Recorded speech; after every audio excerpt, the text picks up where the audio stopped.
ఈ ట్రంప్ ప్రతిసారి రష్యా దగ్గర ఆయిల్ కొనొద్దు అని బెదిరిస్తున్నాడు కదా, మరి ట్రంప్ ఎన్నిసార్లు బెదిరించడానికి ట్రై చేసినా ఇండియా మళ్ళీ రష్యా దగ్గర ఎందుకు ఆయిల్ కొంటుంది? అసలు మ్యాటర్ ఏంటంటే యుఎస్ఏ అండ్ యూరోప్ కంట్రీస్ రష్యాకి భయపడి తమను తాము కాపాడుకోవడానికి ఒక ఆర్గనైజేషన్ ని సృష్టించారు. అదే NATO, North Atlantic Treaty Organization. నాటోలో 32 కంట్రీస్ ఉన్నాయి. అందులో మేజర్ గా USA, UK, France, Germany, Canada, Italy.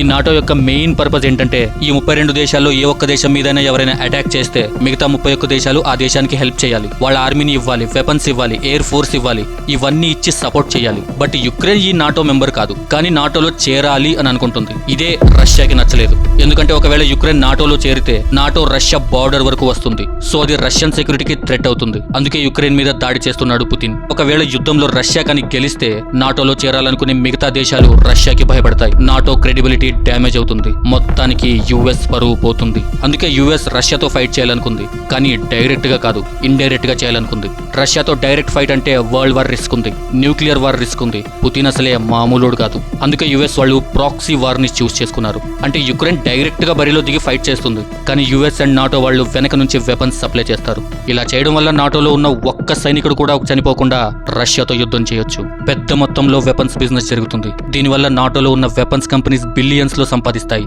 పైగా కొత్త వెపన్స్ ని ఎక్కడో టెస్ట్ చేసే బదులు రియల్ వార్ ఫీల్డ్ లో టెస్ట్ చేయొచ్చు. వాళ్ళ దగ్గర ఉన్న పాత వెపన్స్ అన్ని యుక్రెయిన్ కి యుద్ధం చేయమని ఇచ్చేసి వీళ్ళు తమ దగ్గర కొత్త వెపన్స్ ని సమకూర్చుకుంటారు. ఇన్ని బెనిఫిట్స్ ఉన్నాయి కాబట్టి పైకి మాత్రం పీస్ అంటారు, కానీ వెనక మాత్రం వెపన్స్ సప్లై చేస్తున్నారు. బట్ ఇలాంటి టైంలో ఇండియా రష్యా దగ్గర ఆయిల్ కొనడం వల్ల రష్యాకి బిలియన్స్ లో డబ్బులు వస్తున్నాయి. ఆ డబ్బులు యుద్ధం చేయడానికి వెపన్స్ కి యూజ్ చేస్తున్నారు. అందుకే ట్రంప్ మళ్ళీ చెప్తున్నాడు రష్యా దగ్గర ఆయిల్ కొనొద్దు అని. మరి ట్రంప్ ఇన్నిసార్లు చెప్పినా సరే మన ఇండియా రష్యా దగ్గర ఎందుకు ఆయిల్ కొంటుంది అంటే ఇండియా ఎప్పుడు ఇండియా గురించి ఆలోచిస్తుంది, యుఎస్ఏ గురించి కాదు.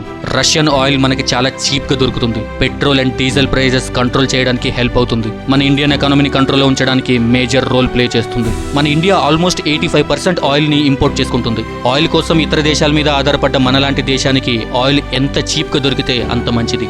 ఇండియా క్లియర్ గా చెప్పేసింది, we will buy oil based on our national interest అని. అంటే మేము మా జాతీయ ప్రయోజనాల ఆధారంగా చమురుని కొనుగోలు చేస్తాము అని. అందుకే ఇండియా రష్యా దగ్గర ఆయిల్ కొనడం ఆపట్లేదు. ఇక్కడ వీళ్ళ హిపోక్రసీ చూడండి.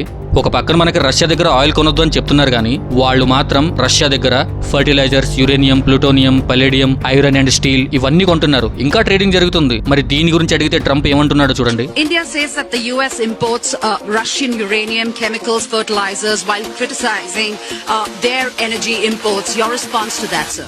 I don't know anything about it. I'd have to check, but we'll get back to you. మీ కంట్రీలో ఏం జరుగుతుందో మీకే తెలీదా? పెద్ద గుంటనకలా ఉన్నాడు వీడు. వీడి వల్లే వరల్డ్ వార్ 3 జరిగేలా ఉంది.